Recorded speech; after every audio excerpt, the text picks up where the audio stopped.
और आइए आगे बढ़ते हैं। अब वक्त है हमारे स्पेशल चुनावी शो का, 2024 का अंक गणित का। और आज सितारों का नंबर है। इस बार के चुनाव में करीब 20 फिल्मी सितारे अपनी किस्मत आजमा रहे हैं। 7वें और अंतिम चरण के चुनाव में ही जानी मानी अभिनेत्री कंगना रनौत, भोजपुरी स्टार रवि किशन और पवन सिंह जैसे नाम शामिल हैं। हम सब 1 जून को जाएंगे और अपना मत देकर उनको आएंगे और 400 का जो उनका संकल्प है उसमें हमारे हिमाचल की 4 की 4 सीटें हम डालेंगे। राम राज्य का संदेशा जाएगा और राम राज्य के मूड में और राम राज्य को छाती से लगा के लोग वोट करेंगे। पूरा पूर्वांचल कल बम बम होगा और वोट 1 जून को भी बम बम होगा। जो मेरा आजमगढ़ है, कोई एक जगह नहीं, पूरा आजमगढ़ को ही फिल्म सिटी बना दूंगा। और मैंने ये पहले भी कहा था और मैं अभी भी कह रहा हूं कि मैं यहां से जीत के मुंबई जाने वाला नहीं हूं, मैं आजमगढ़ को ही मुंबई बनाने वाला हूं। काराकाट ही एक ऐसा लोकसभा क्षेत्र है जहां विकास का कोई काम ही नहीं हुआ है। एक सांसद बन के पवन को ना नाम कमाना है और ना ही एक सांसद बन के पवन को पैसा कमाना है। लोकसभा चुनाव के 7वें चरण का रन चरम पर है। ऐसे में हर उम्मीदवार की तरह वो फिल्मी सितारे भी जमीन पर हैं, जो सिनेमाई चकाचौंध को छोड़कर संसद की चौखट तक पहुंचना चाहते हैं। इनमें सबसे बड़ा नाम कंगना रनौत का है, जो हिमाचल प्रदेश की मंडी सीट से बीजेपी की उम्मीदवार है। कि एक तरफ तो ये तपस्वियों की और जिन लोगों ने अपना संघर्ष जो है वो छोटे से छोटे लेवल से किया है, ऐसी भारतीय जनता पार्टी है।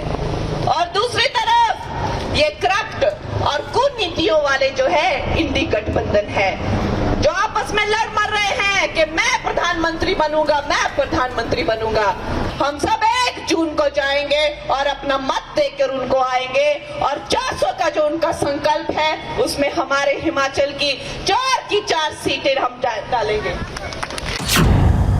मंडी सीट पर फिल्मी दुनिया के क्वीन और बीजेपी उम्मीदवार कंगना रनौत का मुकाबला गुजरे जमाने के राजघराने के राजा और कांग्रेस उम्मीदवार विक्रमादित्य सिंह से है, जिन्हें सियासी कला अपने पिता दिवंगत वीरभद्र सिंह और मां प्रतिभा सिंह से विरासत में मिली है। तो कंगना रनौत कलाकार भले पुरानी है, लेकिन सियासतदान बिल्कुल नई नहीं। हम तो उनकी विदाई की इंतज़ार कर रहे हैं। जो उनके डायरेक्टर हैं पिक्चर के, आदरणीय जयराम जी, उन्होंने तो गीत भी बना लिया है कि बाबुल की दुआ लेती जा जा जा तुझे सुखी संसार मिले। और कन्यादान भी होने वाला है 4 को, और 4 को यहाँ से उनकी विदाई मुंबई के लिए हो जाएगी। तालियों से स्वागत करें। प्रचार अंतिम पड़ाव में है। ऐसे में हर पार्टी के स्टार प्रचारक अपने अपने उम्मीदवार के पक्ष में माहौल बनाने में जुटे हैं। इस सिलसिले में मंडी सीट से कांग्रेस उम्मीदवार विक्रमादित्य सिंह के लिए वोट मांगने पार्टी महासचिव प्रियंका गांधी वाड्रा भी पहुंची। हर स्तर पर मैंने देखा कि जब जब मैंने इनसे बात की कि देखिए पार्टी की जरूरत है, अब आप ऐसे करिए, या पार्टी की सहायता के लिए जरूरी है कि आप खड़े हो जाएं, तो ये कभी पीछे नहीं हटे। तो मेरे ख्याल से आप प्रत्याशी बन के खड़े हैं आपके सामने, तो ये उसी तरह से अपने सांसद बनने का जो कर्तव्य है वो निभाएंगे, पूरी निष्ठा से निभाएंगे और हमेशा जैसे इन्होंने कहा आपके साथ खड़े रहेंगे। इससे पहले प्रधानमंत्री नरेंद्र मोदी बीजेपी उम्मीदवार कंगना रनौत के पक्ष में प्रचार कर चुके हैं। तब उन्होंने कैसे कंगना पर आपत्तिजनक पोस्ट का जिक्र कर विरोधी दल पर हमला बोला था, जरा सुन। कांग्रेस उसी दकियानुसी सोच में डूबी हुई है। आपने देखा है, अपने दम पर सफलता हासिल करने वाली बेटियों को कांग्रेस क्या बोलती है। कांग्रेस ने मंडी का नाम लेकर कंगना जी के लिए जो भद्दी बातें कही है, वो मंडी का अपमान है, छोटी काशी का अपमान है, वो हिमाचल का अपमान है, हिमाचल की हर बेटी का अपमान है।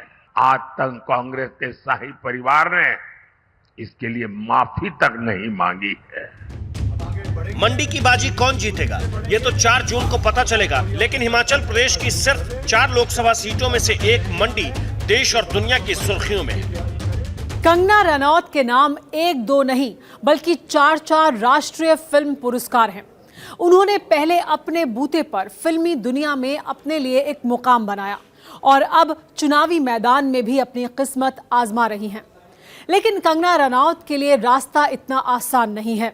कंगना रनौत भले ही रुपहले पर्दे की क्वीन हो, लेकिन हिमाचल प्रदेश में उनका मुकाबला दिग्गज चुनावी और शाही परिवार के वारिस विक्रमादित्य सिंह से है।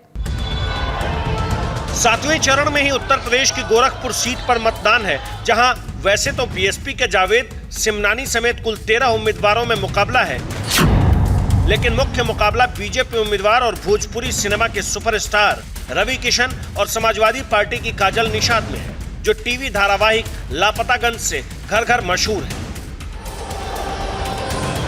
रवि किशन 2019 में भी यहां से चुनाव जीत चुके हैं और एक बार फिर गोरखपुर से चुनावी मैदान में हैं। उनके पक्ष में बीजेपी के तमाम बड़े नेताओं के अलावा खुद योगी आदित्यनाथ भी प्रचार करने में जुटे हैं। ऐतिहासिक होगा, लाखों लोग आएंगे, पूरे देश की निगाहें होगी, पूरे देश में और संदेशा जाएगा, बहुत बड़ा राम राज्य का संदेशा जाएगा और राम राज्य के मूड में और राम राज्य को छाती से लगा के लोग वोट करेंगे। पूरा पूर्वांचल कल बम बम होगा और वोट 1 जून को भी बम बम होगा। तो काजल निषाद के पक्ष में समाजवादी पार्टी के मुखिया अखिलेश यादव और कांग्रेस महासचिव प्रियंका गांधी वाड्रा भी प्रचार कर चुकी हैं। 7वें और अंतिम चरण में ही बिहार की काराकाट सीट पर भी मतदान है, जहां से भोजपुरी के स्टार पवन सिंह निर्दलीय चुनाव लड़ रहे हैं। पवन सिंह को बीजेपी ने पश्चिम बंगाल की आसनसोल सीट से टिकट दिया था, लेकिन उनकी उम्मीदवारी के खिलाफ टीएमसी ने माहौल बनाया तो पवन सिंह ने खुद दावेदारी वापस ले ली और बिहार के काराकाट से निर्दलीय ताल ठोक दी। गठबंधन के गणित में एनडीए में काराकाट सीट राष्ट्रीय लोक मोर्चा के अध्यक्ष उपेंद्र कुशवाहा को मिली। बावजूद इसके पवन सिंह यहां से चुनाव मैदान में उतर गए तो बीजेपी ने उन्हें पार्टी से बाहर का रास्ता भी दिखा दिया। काराकाट के उम्मीदवारों का अंकगणित आपको दिखाएं, उससे पहले आप पवन सिंह के सियासी सुर सुनिए। कि काराकाट ही एक ऐसा लोकसभा क्षेत्र है जहां विकास का कोई काम ही नहीं हुआ है। एक सांसद बन के पवन को ना नाम कमाना है और ना ही एक सांसद बन के पवन को पैसा कमाना है। मुझे सिर्फ और सिर्फ काराकाट में विकास का काम करना है। इसके लिए मैं तय किया कि मैं काराकाट से ही चुनाव लड़ूंगा।